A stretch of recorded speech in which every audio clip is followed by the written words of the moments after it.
Secular party আমরা তোমাদেরকে পছন্দ করি।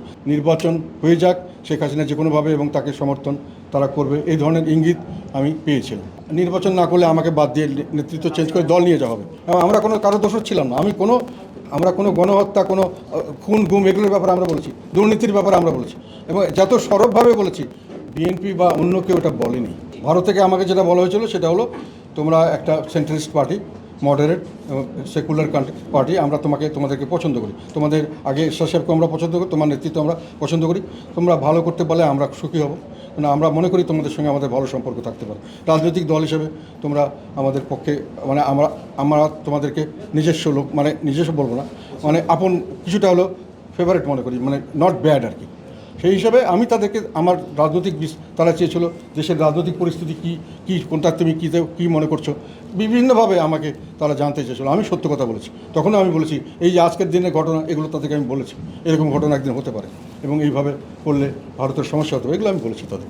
আর নির্বাচনের ব্যাপারে তাদের কথা ছিল না। তবে তাদের সঙ্গে শুধু নয়, তাদের সঙ্গে আমি কথা বলেছি, চাইনিজের সঙ্গে কথা বলেছি, রাশিয়ার সাথে কথা বলেছি, আমেরিকার সাথে কথা বলেছি, ব্রিটেনের সঙ্গে কথা বলেছি, আমি জাপানের সঙ্গে কথা বলেছি, আমি কোরিয়ার সঙ্গে কথা বলেছি, আরও দেশের সঙ্গে, ফ্রান্সের সঙ্গে কথা বলেছি। আমার মনে হয়েছে বেশ কয়েকটি দেশ নির্বাচন হয়ে যাক, শেখ হাসিনা যে কোনোভাবে এবং তাকে সমর্থন তারা করবে, এই ধরনের ইঙ্গিত আমি পেয়েছিলাম। একটা কথা হলো, প্রথমে তো বলা হয়েছিল যে নির্বাচন না করলে আমাকে বাদ দিয়ে নেতৃত্ব চেঞ্জ করে দল নিয়ে যাওয়া হবে।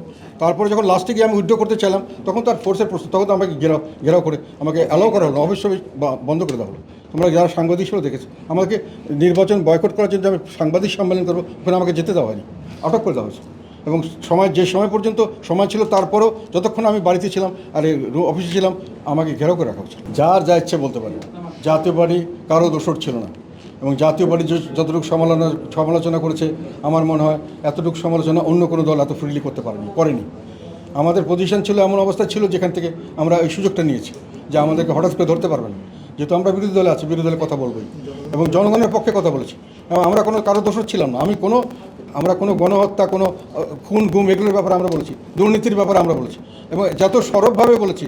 বিএনপি বা অন্য কেউ এটা বলেনি বা বলতে পারেনি। এটা আমি চ্যালেঞ্জ করে বলতে পারি। সাথে ওইটা কথা বলার দোষর ছিলাম, উই আর নেভার দোষর। আমরা রাজনীতিতে ছিলাম, আমরা পার্লামেন্টে ছিলাম, but we had our own politics, we are with the people. তার না কোনো প্রশ্ন না, 100বার প্রশ্ন করবো, আমার কোনো অসুবিধা নেই। তোমরা এটা যেটা বলছো দোষর বলা হয়, কিসের দোষর? কোথায় দোষর আমি করলাম? কোথায় তাদেরকে আমি ছাড় দিলাম? আমার কি ক্ষমতা ছিল? যেটা ক্ষমতা ছিল সেটা করেছি। আমার ক্ষমতা ছিল তাকে সমালোচনা করা, করেছি আমি। তার খারাপগুলি উঠে দিয়েছি, বিভিন্নভাবে উঠে দিয়েছি, কথা বলেছি, পাবলিক মিটিংয়ে বলেছি, এই যে বিদ্যুৎ খাতের এগুলো কথা বলেছি, গ্যাস খাতে দুর্নীতির কথা বলেছি, ব্যাংকিং খাতের দুর্নীতির কথা বলেছি, টাকা পাচারের কথা বলেছি, বেকার সমস্যার কথা বলেছি, আমাদের স্কুলের টিচারদের বেতন ঠিকমতো অল্প দেওয়া হয়, এগুলো সব কিছুতে বলেছি, জনগণের পক্ষে কথা বলেছি। কিসের দোষর হলাম আমরা? তারা কিসের দোষর নয়? যদি নির্বাচন করা নিয়ে দোষের কথা বলা হয়, 2014-14 না হলে 2018-তে তারা করেছে, বিএনপি সবই করেছে।